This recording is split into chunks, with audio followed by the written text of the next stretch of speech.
Ever since I did the review of Squid Game on my channel, everybody's been telling me, just shut the fuck up about Squid Game. Or all of you Squid Game fans have only one weak point in a game to tell you when to shut up and when to not shut up. I mean, the game you can never pass after watching Squid Game, shutting the fuck up. So, I am beginning that stage after watching it 3 times. Yep, I was crazy enough to watch Squid Game 3 times. So yeah, I asked you the simple question, which it didn't get answered, of course. No, I'm not that famous, to have real communication with people. Not yet. Probably never will. Who knows? But the main thing is it's up to me. So I promised you guys if I get feedback or any kind of indication that you want this kind of video, a spoiler talk discussion, I'll bring it to you. But as I said, if nobody if nobody gives a fuck about what happens, then it's up to me. So yeah, I'm obsessed with Squid Game, so I'll talk about it. This is spoiler, this talk discussion, and if you haven't watched the show and you made it to the 1 minute mark of this video, I want you to gladly fuck off because I don't want you to be, uh, I don't want to ruin it for you. Simple as that. This show does not deserve to be ruined, and you must know as less information as possible. Not only for Squid Game, for any show that you're interested in watching, but in this case, specifically Squid Game. Try to not watch anything, okay, about it. So yeah, shall we begin? So, spoiler, talk, opinions, discussion. Let's get it, baby. So, as I said in the review, I gave Squid Game a 9 out of 10. Listen, after watching it for the for a grand total of 3 times, my feelings, my heart tells me to give it a 10, but my hate tells me to give it an 8. See, it has even a rhyme. And I decided to, put it into the middle, you know, between 8 and 10, which makes it 9. So yeah, that was my score. The most when the show is at its best, it's absolutely mesmerizing. Mesmerizing, I think is the right word. Unrivaled, maybe incredible. Whatever thing whatever sticker you can slap on this bitch, it has it. But sometimes, like the frontman reveal, that he was the brother of John Ho, the policeman. That was like I didn't see it. I was dumb enough not to see it because I was enthralled with emotion and with engagement. But when I watched for the second time, I know already what's going to happen. Yes, but when I think about it, like on the neutral side, I said to myself, how the fuck did I not notice that? It was coming right away. Right away after episode 5, when he finds out that his brother actually won the 2015 Squid Games, he found that he won. And after this, I should have already guessed it, man. But I didn't. I didn't. I, kept myself in the dark. As I said, too much engagement in the main characters, too much emotion, and my brain wasn't thinking logically. I just was having such a good time with the show.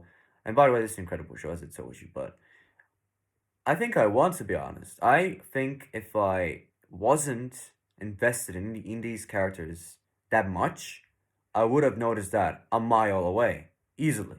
It's pretty predictable. But if this is the difference, look, between this show and the Hunger Games. Look, Hunger Games, people like to compare it to the Hunger Games and to Kaiji and to different animes and like Battle Royale, Alice in Borderland, different kinds of shows that involve high stakes, life or death games with huge consequence after failing or winning. And people love to compare, they always fucking do. But what separates it, in my opinion, from Hunger Games, and other things as well, as I told you, but mainly Hunger Games, because that's the most mainstream you can get from a comparison to Squid Game. In my opinion, I thought Hunger Games was a crap movie. All of the three, and I watched all. Yeah, I was dumb enough to watch all of the three fucking Hunger Games movies. Even the one Moist Critical was in. He was the saving grace of the Hunger Games Mockingjay. Moist Critical, Charles White was the only reason the Hunger Games was slightly watchable. He made the movie better, but still not great. In my opinion, that is. I'm not, putting my dick in your fucking throat and shoveling it down by saying, you will accept this as a fact. No. No, I never do this. Maybe in a different life, who knows? But no, in this life, I'm never forcing my opinion on anybody, ever. Even if I have all the power in the world. I just hate it, man. Because from such a small age, I was forced to deal with other people's opinions, and they were talking like it's a fact, like no one would argue on that point. And yeah, when you reach the age of logic, you see some fucked up things about your family, but that's a different subject. Okay, back on Squid Game. So yeah, as I said, if Squid Game had the writing of Hunger Games, had the characters of Hunger Games. No offense, Hunger Games fans, I just don't like it. Okay, if it had if it didn't have this much engagement in the main characters, this show would be an amazing, complete, and utter disaster from start to finish. Because so much predictability, so much plot lines were visible under the rug. But that rug was very strong, very durable, and that rug is called Squid Game's characters. Kang Sambio, Oyo Nam, the old guy, Gihan, Sangwoo, Ali. These characters were amazing and just like blinded you all the way till their ends, literally. And yeah, it was mesmerizing just watching their relationship grow and decay and grow again, and make it complex after every game passed. It was so amazing that at least for me, I didn't see the as many journalists and reviewers like to call it a predictable storyline. I can't deal with quality. I have to shit on it. Too many people like it.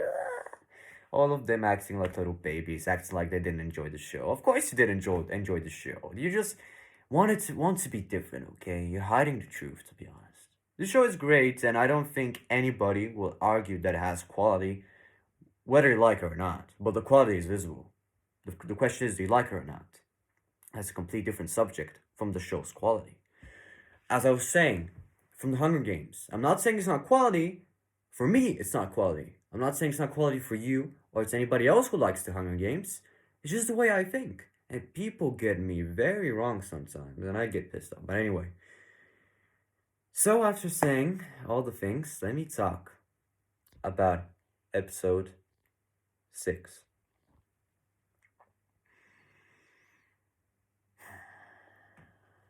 What could I say about episode 6 that hasn't already been said or seen? I'm gonna try my best.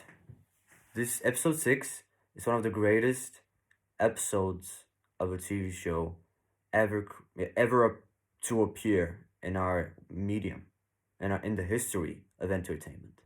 It was incredible.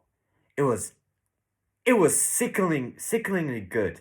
It was amazing. Look, people say it's sad, it's horrible, it's absolutely gut wrenching to watch, and it was. Believe me, it was. It's all these things and more. But with all of the emotional things that episode 6 brings, people forget about the quality it represents. This is Squid Game at its best, and when it's at its best, it's up there, man. It's up there to one of the bests of the bests of the bests. Really, in my opinion. So, let me tell you what I think of people's, the deaths. So, the death of Ali, the most sad one in my opinion. Although I wasn't feeling the most sad for it, the one that nearly got me crying was the old man's death, or should I say death, quote unquote. I'll get to that later. But yeah, Ali's death was just the most pitiful, the most like technically sad and avoidable out of them all. Yeah, the girl too. I don't want to butcher their names. I'm not racist. I love Koreans, believe me. Jaeyoung, I believe. Jaeyoung, or something like this. But just don't make me racist. I'm not racist. I really like Koreans, to be honest. My ex-girlfriend is learning Korean. Yeah, good for her, I guess. She recommended me Squid Game as well. Fuck me, that yeah. Thank you again. But anyway, still, literally, episode 6 was incredible. The old man's death, as I said, death, got me at the edge of crying. I only cried once in a TV show before, only once, and that was Vikings. That was Vikings when Ragnar, actually two times, when Ragnar, the main character, died in the snake pit, and Ivor the Boneless died in the final episode of the show, when he got stabbed by the little fucking lackey. But anyway, Vikings, if you haven't watched it, it's a once in a lifetime show. Go check this out. Yeah, it's great. But other than that, never cried before in a TV show ever, to be honest. And yeah, Squid Game, it probably is the second show because I shed a little bit tear like this, just a little bit like here. I don't think that counts, but maybe I had something in my eye. Maybe, who knows? Let's say I had something in my eye. Yeah. Anyway, yeah. Episode 6, amazing, great. Squid Game at its best. So let us talk more. The VIPs, yes, the VIPs, the VIPs, yes. Okay, okay. The VIPs appear in the 7th episode. They literally appear in the worst possible time in the show, when you're most emotionally invested, when you're most emotionally scarred, damaged, and just want to take a breather out of all this bullshit and all this sickness. And you just expect just another game and just to push through. But no! The VIPs come knocking in! Americans, oh yeah. Listen, I know people say that Americans are quite racist fellows, especially the rednecks. I don't know anything about it. I've never been in the USA. Don't plan to. Who knows? One day maybe, one day maybe not. But I think Koreans are even more aggressively racist. They maybe not, who knows? I'm not putting name tags, but damn, they portray the American VIPs as the biggest scum in the world. They're literally fat old people. They're literally old, rich, fat Redditors. They are 60 plus year olds editors. Redditors, I mean, not editors, Redditors. And yeah, every single fucking one of them. Yep. More cringe, and more cringe. Yep. And people say this brings the quality of the show way down, and it makes it even worse. And they probably say the VIP has ruined the last 3 episodes of the show. But as I said, bro, this is my opinion, and what I got to say about it is yes, they bogged the show down with their appearance. Yes, I would like for them to be less screen time with the VIPs. I would have liked to, but that's not the point. Can't you understand? They're supposed to act like this. They're supposed to be cringy. They're supposed to be, hard to watch, hard to understand, hard to fucking process for your brain how much of a scumbag you need to be like them. That's the point. That's what the show wants you to feel. And it damn right succeeds. But whether you like it or not, it's up to you. That's what the show intended. It wanted you to feel uncomfortable in their presence. It wanted you to feel like this.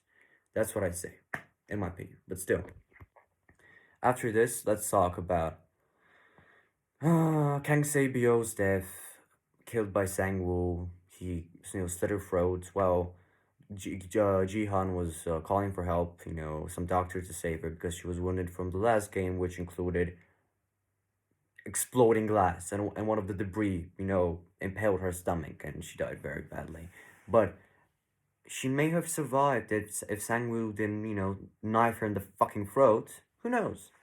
But yeah, it was very sad. I believe she was one of the saddest deaths, to be honest. Even after the 6th episode, which was sad enough, Very, very fucking sad. I believe Kang Sabio's death. Yeah, Yeah, it's sad and everything, but it's damn effective.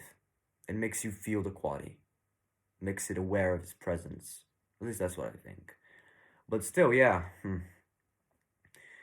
The last episode, the last Squid Game, it's criticized. The ending is criticized a lot.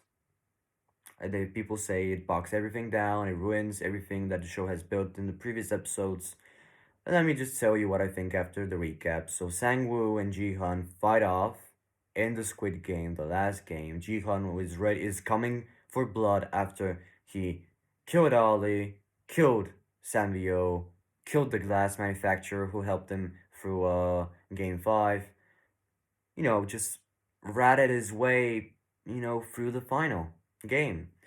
And Jihan was coming in very strongly and was absolutely ready to fucking kill him. And I felt the same the first time I was viewing it, the first time. And yeah, after he defeated him in, first battle, he was knocked unconscious, nearly unconscious, and was disabled. He couldn't do anything, and that was the chance Jihan to end his life by stabbing him and killing him in the process. Well, people say it's a cliche, it's a Hollywood cliche, the villain, just because the main character is a good guy, for him to let him live, which he does, but you have to understand, Jihan was never gonna be response, you know, res- I don't know how's the word, he was never gonna do it, okay? He was never gonna do it. That became clear from the beginning of the show. He was never ready to kill a person. Even when they're pulling the tug of war, he had his struggles. He had a hard time even with the when he was exhausted. He couldn't catch a breath, or he saw them falling down, and his heart was broken because he knows that he was involved in this tragedy, and that was caused by him. He was never the guy who did it. That's the difference between the cliches in the other Hollywood movies and TV shows. They literally pulled that character chart at the end, at the very end, and people get confused. Why did he do it? He was ready for blood. He was ready to kill him. Why did he stop at the end? The difference is between him, and Jihan is that Jihan was the same guy from the beginning to end, and he was never expected to kill anybody willingly. He was just doing it as part of the game and always was sickened by it, unlike Sang-woo. That's what I was saying. People get criticized because, oh no, cliche Hollywood ending, the villain will be spared by the hero. Well, no, bitch. The villain stabbed himself in the fucking throat after the so called hero spared him. So, I think that's more real life, to be honest. So, look, he went that far. He was with Jihan. Sangwoo was with Jihan from the very beginning to the very end. And to waste that money, for them to agree the majority to leave, no. No. He said, if I'm not gonna get it, then my friend, after all you've been through, it's pointless you not getting it. So he grabbed the knife off the wet sand and stabbed himself in the throat and died. And it was a very sad scene. Second time viewing. The first time I was angry that he didn't kill him because I wasn't thought of emotion. I didn't think. But now that I had time to think, I had to process the whole scene. And pretty much the last episode is him literally being a homeless dude. He hasn't used pretty much he hasn't used anything from the amazing price of $46 million, which is the accumulated from yen. I think I don't know what's the currency in Korea, but yeah, I don't want to get canceled. $46 million, let's say it like that. He didn't use a single fucking penny on it. He continued to live his old ways, but that was after his mother died. Yeah, his mother didn't make it, but when he saw her, that was a beautiful scene. Most different filmmakers would have forced the actor to break out in tears, be melodramatical, pull out all the emotions at once. Oh, my mom died. Oh, it's so sad, and it's so forced as well. But I don't wanna I can't remember the name of the director. He is a genius, by the way. But another topic for another video, I guess. But still, He absolutely made the right call. He made the main character not breaking down in tears, not going crazy. He just made him emotionally scarred, emotionally just he hasn't got anything left. He's wore down, torn down. He has nothing, no emotion left in this human shell, nothing else. So he just laid down, hugged his mother for one last time, and that's how the scene ended. Beautiful, artistically amazing, and the acting was incredible, even if it didn't ask a lot from the both actors, especially his mother, because she was dead. Yeah. But still, after this, the biggest review of the show that many people got disappointed by is the old man's review. So the old man sends him a postcard saying, "Oh, your Gambu is alive. Your Gambu is alive and it's waiting you in a large hotel. Come and visit me." So he goes there, sees him at his deathbed, and pretty much was shocked that he was behind this. Oh, what a big plot twist. And people were pissed that, oh, I saw it coming. Oh, is that the twist? The pretty much the same situation from, Jun Ho, the policeman's brother. And I said, I didn't see a single twist in the show in the first viewing. I was enthralled with emotion. Second time viewing it, yeah, I see why you think that way. There were some indications that the old man actually is behind everything. But I didn't see them. I didn't process them. But, I see what you're getting at. I see what your criticism is. But still, his explanation, I buy it, okay? I buy it. He's just a rich human being who is absolutely tired of life itself.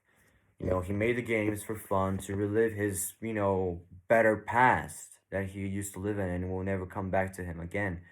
And when he got diagnosed, he was ready. When he got diagnosed with a brain tumor, he was ready to participate in the games for one last time, which he did. And the Jihan asked him, "Why did you let me live?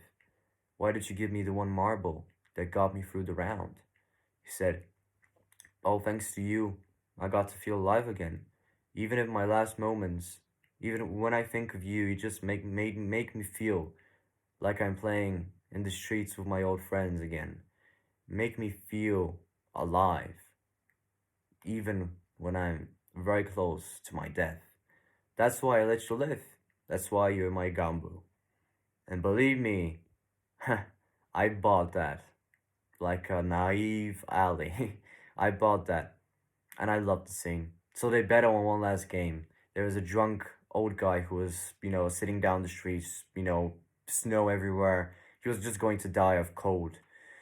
And the old guy betted, because he has no faith in humanity, he betted, "Oh, nobody will help him till 12 o'clock. But if somebody does help him, you will win. No stakes it costs. You win the game." And right before he dies, right before the flat line comes, one of the people who went past him came back with the police and helped the drunk guy. After they helped him, 2 seconds after that, the old man, flatlined. Then Jihan went to him and said, "I know you saw that. You lost." That was great. That scene was amazing, in my opinion at least. So after this, what does he do? He takes all of the money, all of the bags, gives it to Sang-woo's mother, and pretty much goes to Sang-byo's brother, and it pretty much gives him all the future he needs in that very briefcase that he left the money in with. And yeah, it was amazing. The boy's life is sorted. So is Sang-woo's mother, but is that the end? He dyes his hair red. Why? Maybe he's a Liverpool fan, like I am. Who knows? I don't give a shit. Maybe it's symbolic or maybe it's not. Who gives a shit, to be honest? But still, he goes to the airport, waiting to go to his daughter, to give her a present for her birthday, as he promised from the beginning.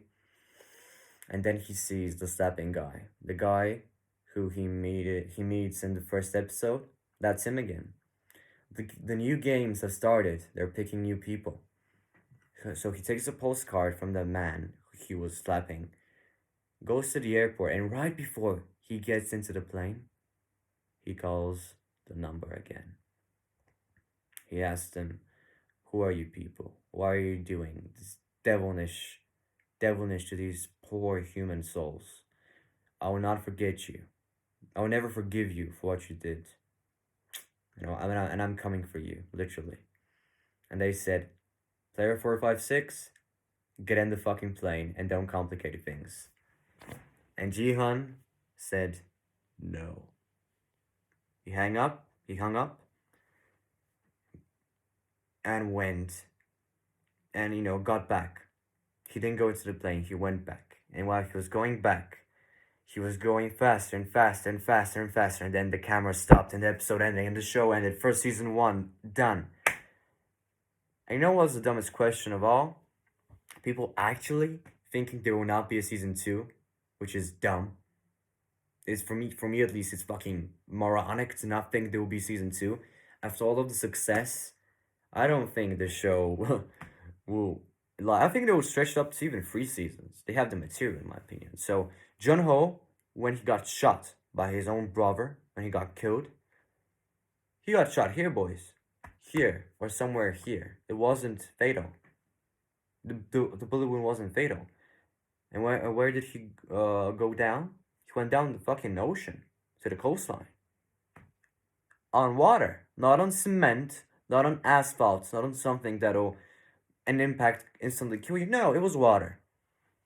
So my prediction for season 2, Jun-ho and Gi-hun team together and try to take down Squid Game. Maybe, maybe not. But until then, you know how it is. Thank you for watching. What do you think of my opinion of the show? What do you think of episode 6? What do you think of the ending of the show? Everything in the comments and more. I don't want this video to get any longer. It's already too long. But still, hope you enjoyed. Hope you will not hate me after this. So yeah. I'll see you on the next video, guys. More gaming videos incoming tomorrow, I promise you. So, that's it. I'll see you on the next video. Peace.